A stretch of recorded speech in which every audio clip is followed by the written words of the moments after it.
Magandang araw mga kapasta. Ako po ay malugod na tagahanga na. Simula pa nung una ko kayo na-discover dito sa Facebook. Kaya rin ako nagpasa nitong kwento ko ay dahil gusto ko lang sanang ibahagi ang tungkol sa kotse namin na alam kong haunted. Walang duda sir. Martin nga po pala ang pangalan ko. May trabaho, may asawa, anak na makulit, masaya ang buhay. Siyempre minsan may mga kalungkutan at problema na nangyayari. Pero gano'n naman talaga. Hindi naman yan mawawala sa isang tao. Pero masasabi kong masaya ang buhay ko. Noong 2021, nang medyo makaluwag-luwag kami matapos namin mabayaran lahat ng dati naming loan sa bangko, naisipan namin mag-asawa na kumuha ng kotse. Kahit second hand lang. Para kahit paano raw ay hindi na namin problemahin ang araw-araw na pagkukommute sa trabaho. Marso, may nakuha na agad ako.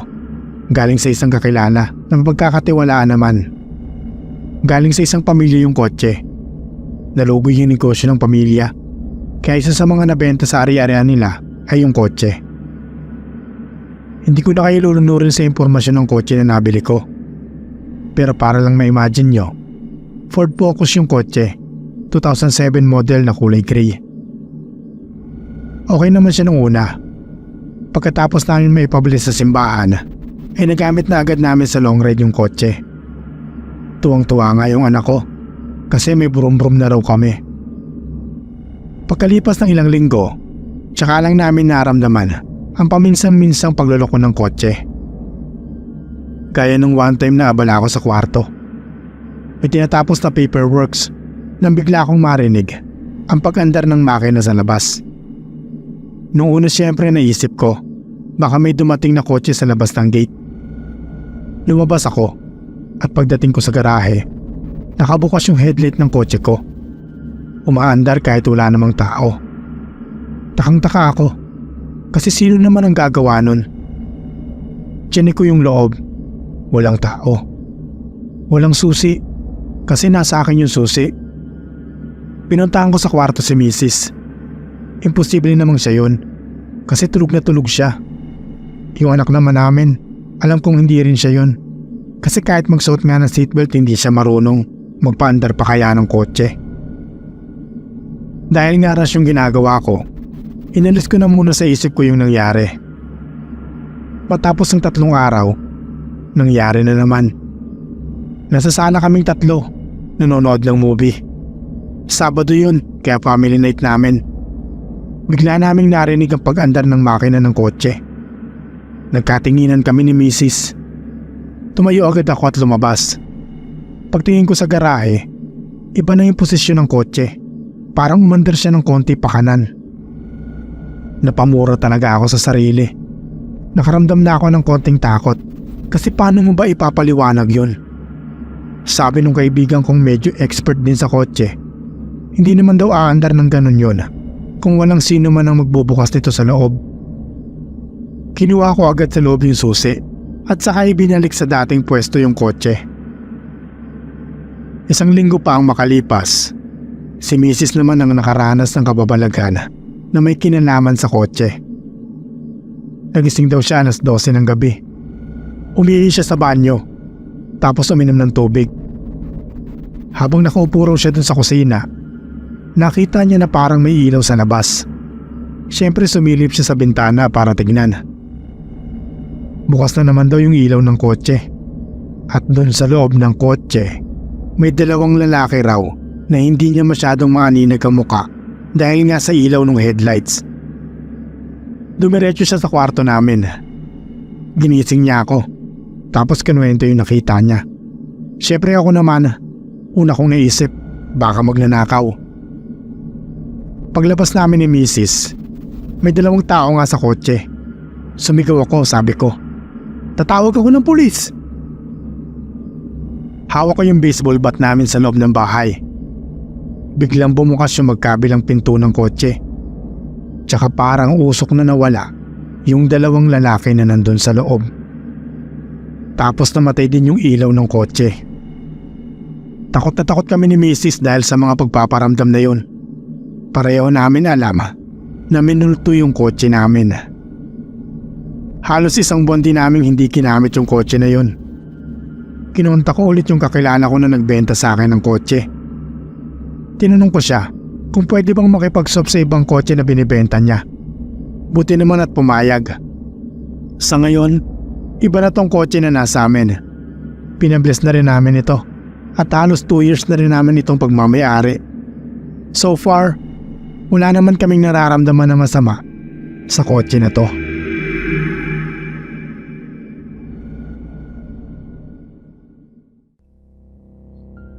Hello po sa lahat ng nakikinig sa atin dito sa channel. Albert nga po pala, 26. Bali assistant po ako ng tito ko na may restaurant dito sa amin. Wala pa akong asawa. Sabi ko kasi sa sarili ko, mag-aasawa lang ako kapag may malaking ipon na at bahay na pwedeng matirhan. Kaya sa ngayon, focus na muna ako sa trabaho para sa future. Noong 20 pa lang ang edad ko, isa sa mga naging trabaho ko noon ang pag-sideline dito sa junk shop sa may Marikina. Malaki yung junk shop na yon. Inchik yung may-ari. Pero yung mismong manager naman namin ay Pinoy. Halos 2 taon din ako nagtrabaho dun sa junk shop na yon. Hindi naman ganang mabigat ang trabaho, kaya walang problema sa akin. Ang payat ko pa naman nun. Isa sa mga paboritong pag-usapan ng mga kasama ko dun sa trabaho ang tungkol sa libingan ng mga kotse doon sa amin. Sa likod kasi nung junk shop na yon, may malawak na bakanteng lupa na ginawang tambakan ng mga sirang kotse. Sabi ni manager, nung kasagsagan daw ng 2000, madalas may benta sa kanila ang mga sirang kotse. Ang ginagawa naman daw nila nun, kukunin nila yung mga gumagana pang gamit sa loob, tapos itatambak na lang yung kaha na hindi na mapapakinabangan dahil nga kalawangin na. Kaya dumami ng dumami yung mga kotse doon hanggang sa mapuno na yung buong bakanting lote. Dahil sa dami ng mga patay na kotse doon, tinawag nila yung lugar na yon na libingan ng mga kotse. Nung baguhan pa ako sa junk shop, madalas nila akong takutin tungkol sa libingan ng mga kotse. Sabi nila, wag na wag raw akong pupunta doon, lalo na kapag 10 oras ng gabi, kung ayaw ko raw makakita ng multo. Natatawa na lang ako sa kanila minsan. Kasi alam ko naman, parang nananakot lang sila ng baguhan na tulad ko. Dahil nga pasaway ako nun at dala na rin ang kapusukan ng pagiging immature ko, sinabi ko sa sarili ko na susubukan kong pumunta doon ng 10 oras ng gabi para na rin patunayan sa kanila na hindi ako duwag. 10:00 ng gabi, sarado na yung junk shop namin. Kakatapos lang namin magapunan nang sabihin ko sa kanila na pupunta ako doon sa libingan ng mga kotse. Nakita kong naging concern yung iba sa mga katrabaho ko. Parang gusto pa nila na huwag ko na raw gawin kasi matatakot lang nga ako. Pero makulit ako syempre. Kinuha ko yung flashlight sa bodega.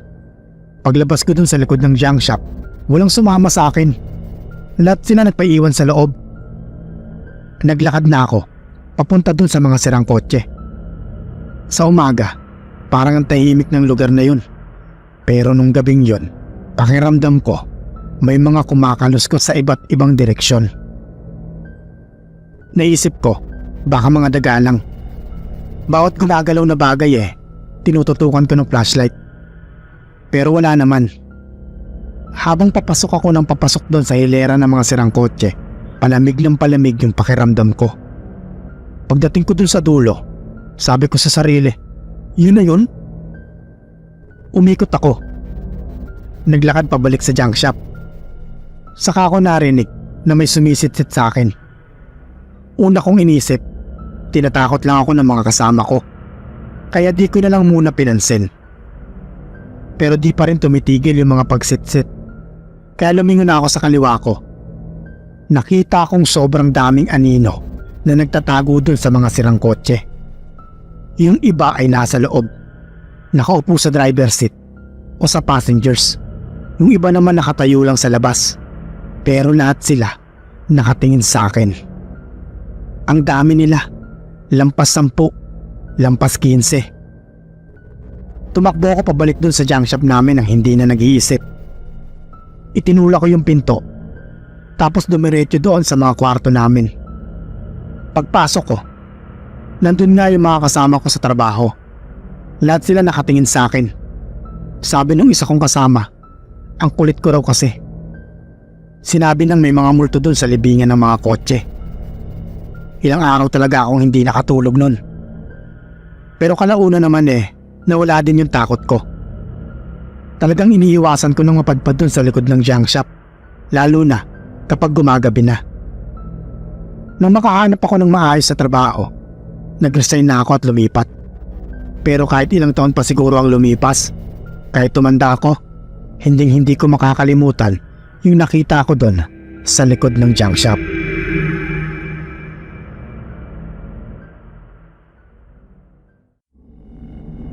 Brian po ang pangalan ko. Carissa naman ang pangalan ng girlfriend ko. Pero Risa lang ang tawag ko sa kanya for short. Natuklasan naman itong YouTube channel niyo mula sa isang kaibigan namin na fanapan po nito. Siya rin ang pumilit sa amin na magpasa nitong story namin dito. Bago po ang lahat, konting intro po muna. Pareho po kaming call center agent ng girlfriend ko. Nagkakilala kami nung minsan kaming napasama sa isang team. Simula nun, nag-date na kami hanggang sa umabot ng 5 years ang relasyon namin. Sa ngayon, pareho na kaming team leader ng kanya-kanya rin naming team sa trabaho. Nito lang 2021 nang mag-decide kami na mag-live-in na. Total, pareho na rin kaming nasa tamang edad at financially stable naman kami pareho. May mga trabaho na rin naman ang kanya-kanya naming mga kapatid. Nang magsama na nga kami sa isang bahay, may kaibigan na lumapit sa amin. Binibenta niya yung almost brand new niya na kotse sa amin. Emergency kasi yun, kaya pumayag naman agad ako. One time nga, pareho naming day off ni Risa. Nang sabihin niya sa akin na maghanap daw kami ng magandang place kung saan magandang tumambay. Kung saan kami nakarating, kakahanap ng magandang pwesto. Nang makarating kami dito, sa isang kakauyan na halos walang poste ng ilaw at talagang malayo sa syudad. Napansin din namin na walang malapit na bahay. Meaning, wala halos tao na gagambala sa amin kung dun kami pupwesto. Nagkiss kami ni Risa, dun mismo sa loob. Siya ang may ideya na binyagan namin yung kotse na sinanla lang sa amin. Nagubad na kami ng t-shirt. Pati rin siya naguhubad na nang biglang lumakas ang hangin. Natigilan kami pareho. Pero hangin lang yun, sabi ko sa isip. So, papatong na sana ako kay Risa nang maramdaman namin na yumugyug yung kotse. Hindi kami ang may gawa nun. Parang may puwersa sa labas na tumutulak sa kotse. Gumagalaw-galaw yung kotse na parang nililindol. Kami naman ni Risa sa loob, walang magawa kundi silipin sa labas kung sino ang may gawa nun. Pero wala kaming nakita na kung sino o ano na pwede maging sanhi ng ganong klaseng pagyugyug. Hanggang sa marinig namin ang boses na parang dala ng hangin. Malabo yung boses, parang pambabae, pero naiintindihan pa rin namin ang gusto nitong sabihin. Alis! Alis! Yun ang naririnig namin na sinasabi ng boses. Hindi na ako nagbihis. Tumalon ako sa may driver's seat, pinaandar agad ang makina. Sa sobrang pagmamadali kong makaalis doon, sumabit pa kami sa katawan ng mga puno doon. Kaya ang daming gasgas ng sasakyan. Habang umaandar kami pa uwi, saka ko lang napansin na umiiyak na si Risa. Takot na takot daw siya. Nakarating naman kami sa bahay ng safe.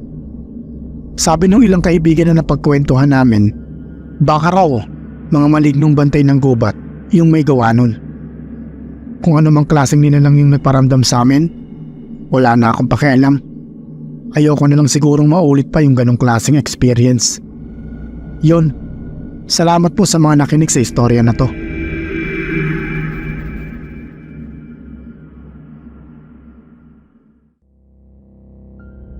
Ako po si Federico. Pangmatanda ang pangalan ko Kasi sabi ni mama pinangalan daw ako sa lolo namin na dating sundalo noong kapanahunan ng mga Hapon. Fred lang ang tawag sa akin ng mga kaibigan ko. Bali businessman po ako. Nagbabayin sila ako ng mga branded na sapatos galing sa Maynila. Tapos inuuwi ko dito sa Albay para dito ibenta direkta sa mga customer. Halos 5 years ko na rin tong ginagawa at masasabi kong successful naman ang business ko. Noong nagsisimula pa lang ako talaga mismo ang personal na kumukuha ng mga supply sa Maynila, pauwi ng Albay. Siyempre, hindi ko pa afford na nang magbayad ng mga taong kukuha ng produkto ko. Pero na-enjoy ko naman yung part na yun ng business. Paborito ko ang pagta-travel, lalo na kapag sakay ng sarili kong sasakyan. Kaya wala rin naman akong reklamo. Madalas kasama ko yung pinsan ko sa side nila mama. Arnel ang pangalan niya. Mahilig din sa business. Kaya siya na ang kinuntsaba ko. Para lang kaming nagjo-joyride nun. Isang beses nga pauwi na kami galing Maynila. Gabi yun, mga 11 PM. Si Arnel lang nagdadrive, habang ako naman nasa tabi niya. Palitan kami sa pagmamaneho. Nasa backseat naman, yung mga items na nakuha. Bigla ko na lang naramdaman na ginigising ako ni Arnel. Pagdilat ko, nakatigil yung sasakyan namin. Nasa tabi kami ng daan. May mga poste naman ng ilaw, pero walang mga bahay. Puro gubat yung nasa kabilang bahagi ng kalsada. Inayos ko yung upo ko. Tapos tinanong ko si Arnel kung bakit niya ako ginising. Napansin ko na agad na may takot sa mukha ni Arnel. Yung bang klase na parang nakakita ng multo. Tinuro niya yung unahan namin, tapos sinabi niya may ahas. Pagtingin ko sa kalsada, may ahas nga. Napakalaking ahas. Yung katawan ng ahas masasabi kong singlaki ng isang punong nara. Kulay brown na medyo itim yung balat ng ahas. Nakaharap sa amin, na para bang sinusukat kung papalag kami sa kanya o hindi. Kulay dilaw yung mata ng ahas. Nang pagkakataon na yon, alam ko kung ano ang gusto ng ahas. Pwedeng-pwede niyang lunukin ang buo yung kotse namin nang walang kahirap-hirap. Ganun siya kalaki. Hinarap ko si Arnel. Namamawis na siya. Halata ang takot sa muka. Binalik ko yung tingin ko sa ahas. Bumaba na ito sa lupa. Pero nakaharap pa rin sa amin. Medyo matagal pa kaming tinitigan. Saka ito, mabilis na tumawid sa kalsada. Mabilis yung pagkapang ng ahas sa kalsada. Pero inabot pa rin kami ng ilang minuto sa pag-aantay bago makatawid yung buo niyang katawan sa sobrang haba. Nang mawala yung ahas, in-start na agad ni Arnel yung makina. Humarap siya sa akin. Tinanguan ko siya. Tsaka kami umandar pa alis. Sabi sa akin ni Arnel, noon daw may narinig na siyang mga kwento tungkol sa mga malignong ahas na umaaligid sa mga gubat. Hindi raw ito mga normal na ahas. Sobrang laki raw ng mga ito. Parang mga bantay sa gubat. Kung tama raw ang hula niya, yung nakita namin ay isa sa mga malignong ahas na narinig niya. Hindi ako sumagot. Hindi ko alam ang sasabihin. At saka isa pa, grabe yung tibok ng puso ko na kapag nagsalita ako, baka manginig pa yung boses ko. Nang makauwi nga kami, nag-decide kami ni Arnel na sa susunod, papaubayan na lang namin sa ibang pagkuha ng mga item sa Maynila. Total, umaasenso na rin kami. Hanggang ngayon, hindi na ulit ako napapabiyahe papuntang Maynila, sakay ng kotse o kahit bus. Kapag kailangan talaga, lumilipad ako ng eroplano.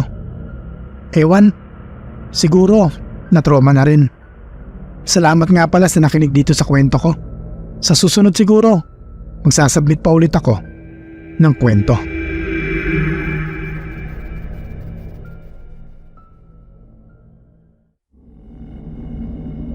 Malamang marami sa inyong hindi maniwala sa istorya kong ito. Pero okay lang naman, wala namang pilitan dito. Sa 3 taong kong pakikinig dito sa channel, may iba nga ring mga kwento dito na hindi ko talaga mapaniwalaan talaga. Pero ang masasabi ko lang lahat ito totoong nangyari sa akin. Bahala na kayo kung anong paniwalaan nyo mga kapasta. Jason nga po pala ang pangalan ko. Data analyst po ako online. Ibig sabihin, halos buong buwan po akong work from home. Pumapasok lang ako sa opisina mga twice a month para umattend ng mga meetings namin. Anyway, ito nga pala yung istorya ko. Pauwi ako galing terminal. Bale, inatid ko yung kapatid ko na paluwas ng Maynila. Mag-isa lang ako sa kotse. Hindi ko alam kung anong nangyari sa akin nung gabi na yun. Pero habang bumabiyahe, nakaramdam ako ng pagkahilo. Siguro dahil hindi pa ako makain ng hapunan that time. O kaya dahil sa ilang gabi na rin akong puyat sa dami ng kailangang tapusin sa office. Pagliko ko sa may kurbada, papasok dun sa lugar namin, naramdaman ko na mas tinindi pa yung pagkahilo ko. Umabot sa punto na hindi ko na makita yung pagkakaiba ng kalsada at lupa. Ang sunod kong natatandaan, may sumalubong sa akin na 2 galit na ilaw ng kung anong sasakyan. Malaking van yon na nakaliko na sana paiwas sa akin. Pero ako naman yung humabol sa kanya. Tuluyan nga kami nagkabanggaan. Ito na po yung weird na part nitong kwento. Kasi bigla na lang akong nawala sa kotse. Nakatayo na ako dun sa gitna ng kalsada. Para akong observer na pinapanood yung aksidente. Grabe yung pagtama ako dun sa van. May mga tumigil na rin na iba pang sasakyan para tignan yung nangyari. May ilang tumawag ng pulis. Ako naman, nakatayo lang dun. Naguguluhan. Kasi dapat nasa loob ako ng kotse ko. Wala dun sa kalsada. Ang ginawa ko, naglakad ako papalapit sa kotse. Nabuwal talaga yung bumper hanggang sahod ng kotse. May umuusok pa nga na kung ano.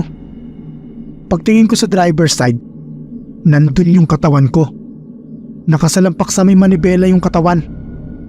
May dugo yung ulo ko. Hindi ako gumagalaw. Patay na ako. Sabi ko sa sarili, patay na ako. Pinanood ko lang yung mga nangyari.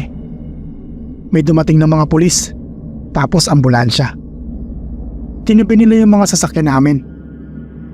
Habang dinala ako ng ambulansya papunta sa ospital, kitang-kita ko kung paano ako dinala sa stretcher.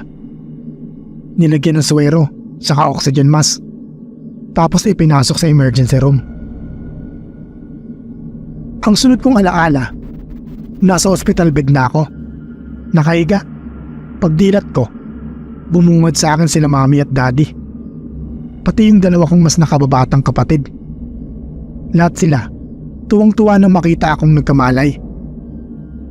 Almost 2 days na daw akong walang malay dahil sa confusion na tinamo ko sa aksidente. Pero dahil nagkamalay na ako, ibig sabihin daw nun ay stable na ang lagay ko.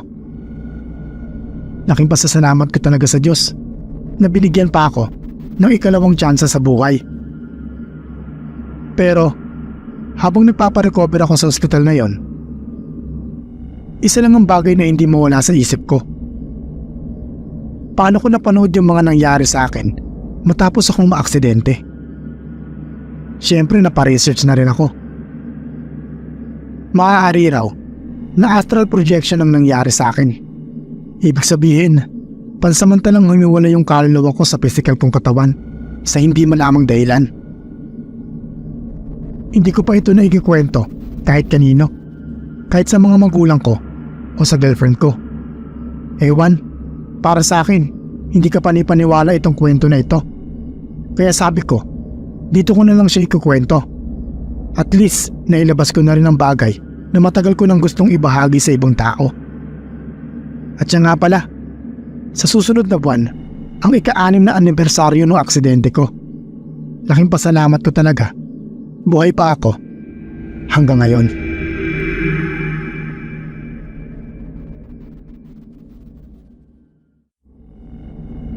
Hello mga kapasta, ako po si Arlito. Ar na lang po for short. Itong story ko ay tungkol sa kwento ng tita kong si Tita Lily. Nung minsang, muntika na siyang mamatay. Accountant po si Tita Lily. For almost 3 decades, yun ang naging trabaho niya. Mula 8 ng umaga hanggang 5 ng gabi ang shift niya lagi. Lagi niyang kinikwento sa akin na sawang-sawa na raw siya sa trabaho niya. Pero para sa anak at asawa, kailangan niyang pagtiyagaan. Ganoon naman daw talaga ang buhay. Mabait si tita. Sa katunayan yan, nung minsang kailanganin namin ng pera para panggasto sa magiging operasyon ni mami para tanggalin ang mayoma niya, si tita ang unang nagpahiram sa amin ng pera. At hindi niya kaming minadali sa pagbabayad. Malaki ang utang na loob namin sa kanya. Kaya nung siya naman ang nangailangan ng tulong, hindi na ako nagkatubili pang tulungan si tita. Ganito po kasi ang nangyari, sabi ni tita. Galing siya ng isang party. Birthday daw ng isa sa mga katrabaho niya, kaya ginabi na siya ng uwi. Almost 12 na raw yun. Wala nang tricycle na bumabiyahe papasok sa barangay namin, kaya naglakad na lang si tita. Malapit lang naman yun, at saka hindi naman delikado sa lugar namin, kaya hindi natakot si tita na maglakad pa uwi ng ganong oras. Kalagitnaan ng paglalakad, sa harap ng chapel ng barangay namin, iminasipa raw na kung ano si tita. Isang bilog na bagay na nababalot ng pulang tela. Natatalian ito ng itim na klase ng manipis na lubid. Kinuha ito ni tita, tapos tinapat sa ilaw ng poste para makita kung ano ba yung napulot niya. Sa pakiramdam daw ni tita, parang papel ang nasa loob ng pulang tela. Interesado raw siya talagang malaman kung ano yun. Kaya nilagay niya ito sa bulsa at pagdating sa bahay, nilagay sa cabinet. Kinabukasan, nalimutan daw ni tita yung tungkol sa pinulot sa sidewalk. May kung anong bagay daw na umagaw ng atensyon niya, kaya nawala sa utak niya. Lumipas ang mga araw at doon na nagsimulang manghina si tita. Ang sama raw lagi ng gising niya. Parang may kung anong nakapalupot sa buo niyang katawan. Na kahit tumayo lang sa kama nahihirapan na siya. Dumaan pa ang mga araw hanggang sa hindi na kaya ni titang tumayo mag-isa sa kama. Parang apoy ang lagnat niya sa muka. Hanggang nagpasya na sila tito na dalhin si tita sa ospital. Doon ay pansamantala raw siyang gagaling dahil sa mga gamot ng doktor. Uuwi siya ng bahay, tapos babalik ulit ang lagnat. Makatatlong beses daw na naulit ang ganong pangyayari. Na kahit kami nag-aalala na kung ano nga ba ang nangyayari kay tita. Yung isang matandang kabarangay namin ang nagsuggest na baka raw kulam o kaya minasagi na maligno si tita kung saan. Sabi dalhin raw namin sa isang albularyo. Pumayag naman si tito. Kasi nga hindi talaga gumagaling si tita sa ospital. Doon na namin nalaman na may kung anong klaseng kulam ang nakaapekto kay tita. Tinanong siya ng albularyo kung may kakaibang bagay raw siyang nakuha o napulot sa kung saan. Tsaka lang naalala ni tita yung pulang bagay na itinago niya sa cabinet. Ako mismo ang umuwi at kumuha ng bagay na yun sa cabinet. Siniguro naman ng albularyo na hindi ako maaapektuhan kung sagulit ko lang itong hawakan. Ibinigay ko ito sa albularyo. Pagbukas nito ng itim na tali at pulang tela, tumambad sa amin ang punit-punit na piraso ng papel sa loob. Sabi ng albularyo, yun daw ang sumpang inkantasyon ng mangkukulam na may gawa nun. Makapangyarihan daw ang ganong bagay. Buti at nalaman daw namin na yun ang dahilan. Kung hindi, ay baka raw kinamatay pa yon ni tita. Para mawala ang sumpa, may tubig sa timba na dinasalan ng albularyo. Tsaka ito pinaligo ni tita, doon po mismo. At himalang nawala nga yung napakataas na lagnat ni tita. Sa ngayon, okay na si tita. Balik trabaho na ulit siya. Lagi niya nga sa akin pinapaalala na wag raw akong magtatago ng mga bagay na hindi ko alam kung ano ito. Tumango na lang ako para sa mga...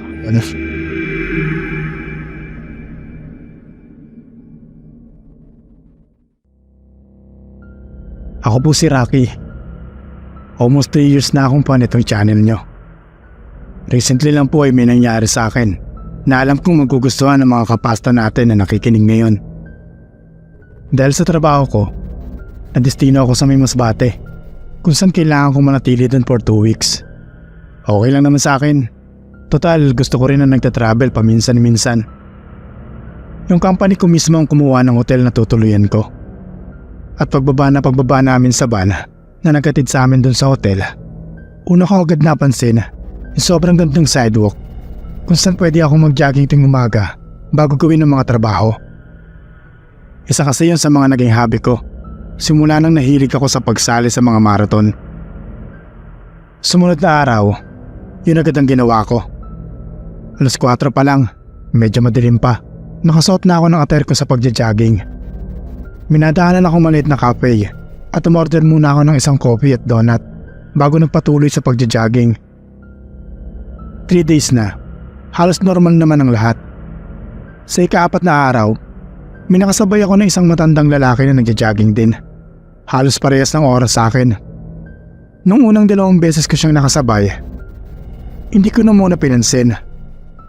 Pero sa ika-3 beses, nakita ko na hindi siya nagbabago ng suot na damit. Jersey na may numero 7 at apelido na hindi ko nalang babanggitin dito para na rin sa privacy. Manipis na shorts na kulay blue at sapatos na kulay puti. For almost 1 week na nakakasabay ko siya, ganun lagi ang attire niya. Hindi nagbabago. Sinubukan ko minsan na hintayin siya habang nagja-jogging. Nang halos malapit na siya, bumati ako ng good morning at bala ko sana makipag-usap kahit saglit. Pero parang bingi yung matanda. Dinaanan lang ako na para bang wala akong sinabi. Sa last day ko na pagja-jogging doon sa sidewalk na yon, dumaan ulit ako doon sa may cafe para mag-almusal. Parang naging pamilyar na ako doon sa may waitress. Kaya naikwento ko itong tungkol sa matandang lalaki na lagi kong nakakasabay sa pagja-jogging. Halos hindi siya makapaniwala nung dinescribe ko yung suot ng lalaki. Jersey na number 7, blue na shorts, puting sapatos. Habang kinukwento ko yun, nakatulala lang sa akin yung waitress. Medyo naluluha-luha pa nga. Tinanong niya ako kung ano raw yung apelido sa jersey. Sinabi ko naman. At doon na siya, tuluyang umiyak. Ako naman syempre, gulong-gulo ako. Kasi bakit naman siya umiiyak? Minasabi ba akong mali? Umamin na yung waitress. Sabi niya, papa niya raw yung lalaki na yun. Parehong pareho sa description ko ang laging attire ng papa niya kapag magja-jogging ito sa sidewalk. Lito raw ang pangalan ng papa niya. Ito raw ang talagang may-ari ng cafe. Pero namatay na ito dahil sa kidney failure. Halos 2 taon na ang nakalilipas.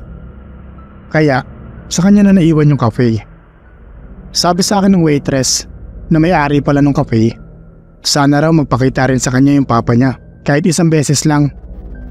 Nalungkot naman ako nang marinig ko yun. Himala nga kasi hindi man lang ako natakot.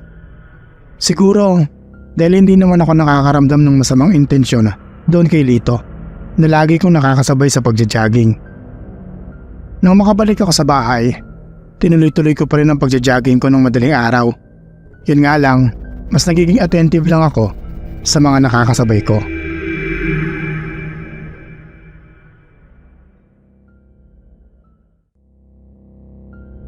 Hello mga kapasta, ako si Sena. Paborito po kayo ng boyfriend ko. Lagi siya nakabang ng mga uploads nyo. At kahit ako rin po, nahawa na sa pagkamahilig niya sa mga ganitong horror story. Nung kinuwento ko sa kanya ang experience ko noong college pa lang ako, sabi niya i-share ko raw dito. Ito po yun. Medyo weird ito mga kapasta. Sa bahay kasi noon, halos laging walang taong natitira, lalo na kapag weekends. 3 lang naman kaming nakatira doon. Ako, si mama, at si kuya. Si mama, laging nakikituloy doon sa bahay ni Lola kasi may sakit na rin ito. Binabantayan lagi. Si kuya naman, madalas doon sa boarding house ng girlfriend niya nakikituloy. Kaya rin maagang nabuntis yung girlfriend niya eh. Kaya nga madalas ako mag-isa sa bahay. Pero nasanay na rin naman ako. February, gaganapin na yung recollection ng batch namin sa college. Kailangan kong umattend for 3 days. Walang maiiwan sa bahay. Nakamaleta pa ako ng papuntang school. Naglalakad sa sidewalk nang may nadaanan akong isang pulubi. Naghanap ako ng barya sa bulsa. 15 pesos. Sinut ko dun sa nata ng pulubi. Palis na sana ako nang marinig ko na tinawag ako ng pulubi sa pangalan ko. Sena! Sena! Nagulat ako kasi paano nalaman ng pulubi ang pangalan ko? Hindi siya pamilyar sa akin kaya imposibleng dati ko na siyang nakilala. Bumalik ako. Nakakunot yung mukha ko kasi iniisip ko pa rin kung bakit niya ako tinatawag. Nginitian ako ng pulubi. Tapos sinabi niya sa akin na may naiiwan ako sa bahay namin. Mas kumunot yung mukha ko. Mas hindi ko naiintindihan yung mga sinasabi niya. Sabi ko, huwag niyo po akong pagtripan manong kasi pwede ko kayong ipadampot sa tito kong pulis. Totoo po yun, may tito po talaga akong pulis. Tapos, biglang sumagi sa isip ko. Tama, may naiiwan nga ako. Dali-dali akong tumakbo pa uwi ng bahay. Umakyat agad ako sa kwarto. Pagdating ko doon, tinulak ko yung pinto ng kwarto. Bukas nga yung electric fan. Nakahinga ako ng malalim. Buti na lang talaga at pinaalala sa akin ng pulubi. Kasi kung hindi, malamang sa malamang, iaandar yung electric fan ng 3 araw hanggang sa mag-overheat ito. Siguradong masusunog yung bahay namin na gawa sa plywood. Bago ako umalis ng bahay, dinoble check ulit yung buong bahay. Tinext ko rin si kuya na dalawin man lang yung bahay habang wala ako. Pagbalik ko sa sidewalk, hinanap ko yung pulubi. Gusto ko sanang itanong kung paano niya nalaman yung pangalan ko. At mas importante, paano niya nalaman na bukas yung electric fan sa bahay. Laking pasasalamat ko sa kanya dahil dun. Hindi ko na nakita yung pulubi sa sidewalk. Sabi nung ilang napagtanungan ko, wala naman daw silang nakitang pulubi dun. Kahit hanggang ngayon, kapag napapadaan ako sa sidewalk na yon, hinahanap ko pa rin yung pulubi na nagbabala sa akin nang naiwan na electric pa na nakabukas sa bahay. Pero hindi ko na ulit nakita pa yung pulubi na yon kahit hanggang ngayon.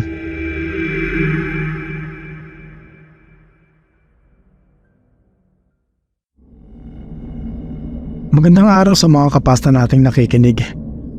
Tawagin niyo na lang ako sa pangalang Randy. May asawa, isang anak, 2 alagang aso. Kakarasin ko lang sa dati kong trabaho. Nagbabala kasi ako na magtayo na lang ng business. Pakiramdam ko kasi, hindi ako aasenso kung magiging empleyado na lang ako habang buhay. 1 week din ako magpapahinga bago pagtuunan ng pansin yung business na itatayo ko. Kaya ito, may oras akong magsulat nitong kwento ko na nais kong ibahagi sa inyo. Nangyari ito, halos 1 taon pa lang after naming ikasal ng asawa ko. Kasi silang pa lang nung panganay namin. Siyempre dahil tatay na, natutunan ko noon na maging gising sa hating gabi. Mga alas 12 kasi ng hating gabi, laging nagigising rin yung baby namin. Ayoko naman na yung asawa ko pang mag-asikaso sa kanya. Kaya sabi ko, ako na lang ang magpapadede at magpapatulog. Kapag mga ganong pagkakataon, halos hindi na rin ako nakakabalik sa pagtulog. Kaya ang ginagawa ko, naglalabas ako ng malamig na beer at isang kahan ng sigarilyo. Tapos tatambay ako sa balkonahe namin at doon ako tatambay hanggang sa antukin ulit. Halos 6 na buwan din na gano'n ang naging setup ko sa gabi. 6 na buwan akong hindi nakatulog ng maayos. Nang panahon din na yun, nangyari itong kwento ko. Tulad nga ng mga nagdaang gabi, nagising si baby. Halos hindi pa ako nakakatulog. Alas 12 lampas na. Pinapadedi ko siya. Kinarga habang kumakanta para makatulog. Tapos pinalitan ko na rin ng diaper kasi nangangamoy na. Pagkatapos makatulog ni baby, kumuha ako ng beer sa ref. Hinanap ko yung sigarilyo sa hinubad ko na pantalon. Tapos lumabas ako sa may balkonahe. Nakakatatlong yosi na ako nun pero hindi pa rin ako inaantok. Ubos na yung beer. Sabi ko sa sarili, 2 pang yosi. Kahit hindi pa rin ako antukin, pagkatapos nun papasok na ako at pipilitin na lang ang sarili ko na makatulog. Siguradong puyat na naman ako kinabukasan. Nang maubos ko na yung ika-4, tumayo ako. Nag-stretching. Humikab ako ng malaki. Inaantok na ako. Tsaka ako napansin yung naglalakad na lalaki sa may sidewalk sa kabilang kalsada. Nagtaka ako kasi sino ba namang matanda ang maglalakad sa labas ng ganong oras? Dumaan siya doon sa poste ng ilaw at pagtapat niya doon, biglang kumindat-kindat yung ilaw. Parang naapektuhan ng presensya niya yung kuryente ng poste. Mas lalo akong nagtaka. Maganda yung suot ng matanda. Formal na formal. Para siyang aattend ng kung anong party. Papasok na sana ako sa loob nang may napansin ako. Hindi naglalakad yung matanda. Parang nakapatong lang yung mga paa niya sa lupa. Pero hindi niya ito ginagalaw. Imbis na iakbang yun, ay lumulutang lang siya sa ere. Nanlaki talaga ang ulo ko sa takot.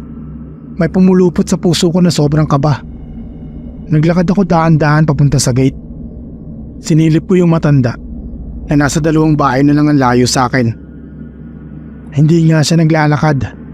Lumulutang lang siya. At bawat poste ng ilaw kumikindat sa pagdaan niya. Tumakbo ako papasok. Sinara lahat ng pinto at pintana namin sa bahay. Pagtabi ko sa asawa ko, nanginginig pa rin yung kamay ko sa takot. Hindi ko alam kung anong klaseng nilalang yung nakita ko sa may sidewalk. At wala rin akong balak na malaman pa kung ano nga ba siya. Nang ikwento ko ito sa asawa ko, sabi niya, baka daw dala lang ng puyat. Sumang-ayon na lang ako para wala nang mahabang diskusyon. Pero ako, alam ko sa sarili ko yung nakita ko, na hindi lang ako nag-a-hallucinate. Simula nun, tinigilan ko na rin ang tumambay sa labas ng balkonahe namin. Baka sa susunod, kung ano pa ang makita ko, nakababalagan.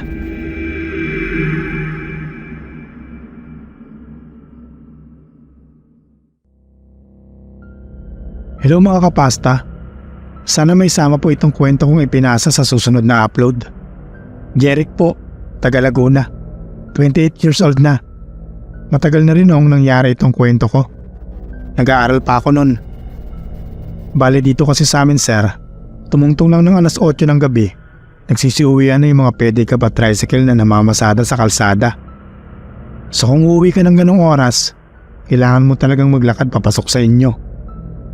Nakasanayan ko na rin ang ganong paglalakad. Madalas kasi akong malit pa uwi.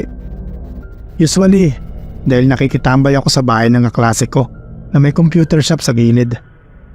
Kuya niya yung nagbabantay dun. Kaya kapag naglalaro kami, syempre may discount ang oras. Isang beses nga 10:00 na akong nakauwi. Napasarap yung pustahan, kaya umuwi ako na halos umabot na sa tenga ang ngiti. 3 beses kasi kaming nanalo doon sa mga dumayong kalaban. 1K bawat pusta. Easy money talaga sir. Kinakapa-kapa ko pa sa bulsa yung pera kasi hindi talaga ako makapaniwala na hindi man lang nakaisa yung mga dayo. Nang bigla akong makarinig ng angil ng isang aso. Malakas yung angil. Pero syempre hindi ako natakot. Doon kasi sa lugar namin, marami talagang aso na umaaligid. Madalas sinahabol nila yung mga nagdaraang motor, kaya marami na didisgrasya sa amin. Hindi muna ako tumingin doon sa likod ko. Kung nasaan yung naririnig kong aso, yumuko ako. Pumulot ng malaking bato. Tapos saka lang ako umikot para sana ibato sa aso na umaangil. Pag-ikot ko, natigilan ako. Para akong estatwa na hindi makagalaw sa kinatatayuan. Nabitawan ko pa yung kinuha kong bato sa daan. Doon kasi sa sidewalk na dadaanan ko sir, nakatayo yung aso. Pero hindi lang siya isang normal na aso. Ang laki niya. Halos kasing taas ko siya. Kulay itim. Itim na itim. na kung wala sigurong mga poste ng ilaw, baka hindi ko nakita yung aso. Tapos yung mata niya, mapulang mapula na parang dugo. Grabe yung takot ko sa pagkakataong yun. Kung pwede lang nga na sumigaw, ay siguradong sisigaw ako ng sobrang lakas. Pero naisip ko na baka mas lalong maging mabangis sa akin yung aso kapag ginawa ko yun. Kaya tumayo lang ako dun sa pwesto ko. Hinihintay ko kung anong gagawin ng aso. Nang makita siguro ng aso na hindi naman ako banta sa kanya, tumigil na siya sa pag-angil. Tumalikod siya sa akin at naglakad na papalayo papunta dun sa may palayan. Nang mawala yung aso, tsaka rin ako tumalikod at tumakbo papunta sa bahay namin. Pagpasok ko sa bahay, naramdaman ko, sir, na basa yung suot kong pantalon. Naihi pala ako sa sobrang takot na hindi ko na ikakahiya sa inyo. Dahil alam ko na kahit sino man siguro ay matatakot talaga kapag nakakita ng ganong kalaking aso. Kinuwento ko itong nangyari sa akin kay Lolo. Sabi niya, noon pa raw talaga ay may kwento na patungkol sa mga aswang na nag-aanyong malaking aso dito sa amin. Noon pa raw binata siya, naghahanap na ang ganong kwento. Baka raw yung nakita ko ay isa sa mga huling henerasyon ng ganong klaseng aswang. Nakakapagtaka nga lang na meron pa ng ganong nilalang. Hindi na rin naman naulit yung ganong experience ko, kahit umuwi pa rin ako ng gabi. Hindi ko na ulit nakasalubong yung malaking aso. At syempre, wala na akong balak pa na maulit pa yun. Pero kung sakali mo na mag-cruise ulit ang landas namin, ready na ako. Lagi ako may rosaryo at holy water sa bag na dala.